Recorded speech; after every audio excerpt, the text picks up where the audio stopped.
Pensiyalardakı artımla bağlı yeni açıqlama.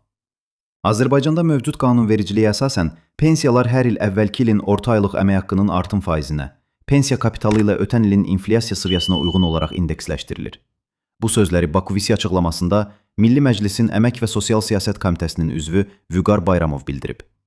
Deputat əlavə edib ki, 2025-ci ildə ölkə üzrə orta aylıq əmək haqqında qeydə alınan artım faiz əsasında 2026-cı ildə pensiya məbləğlərinin də artırılması nəzərdə tutulur.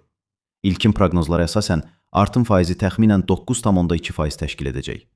Qeyd olunur ki, artımlar bütün növ əmək pensiyalarına şamil ediləcək. Buraya yaşa görə əmək pensiyası, əlilliyə görə əmək pensiyası və ailə başçısını itirməyə görə əmək pensiyası alan vətəndaşlar daxildir.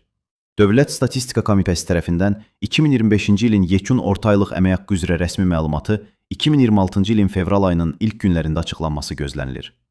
Rəsmi statistika açıqlandıqdan sonra Prezident tərəfindən müvafiq sənəd imzalanacaq və pensiya məbləğlərinin artırılması rəsmiləşdiriləcək. Qanunvericiliyə uyğun olaraq pensiyalardakı artımlar yanvar ayından etibarən hesablanır.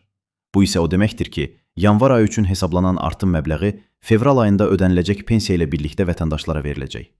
Yəni fevral ayında pensiya alan şəxslər həm fevral ayının pensiyasını, həm də yanvar ayına düşən artım fərqini birlikdə alacaqlar.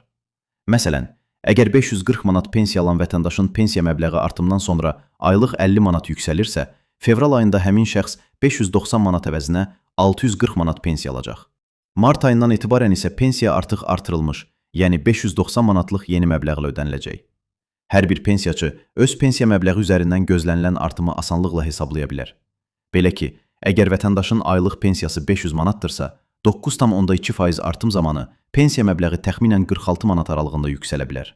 Rəsmi statistik məlumatlar fevral ayının əvvəlində açıqlanacaq və bundan sonra pensiya artımlarının dəqiq məbləği tam rəsmi şəkildə elan ediləcək. Pensiya artımlarının ödənişi isə fevral ayından etibarən həyata keçiriləcək.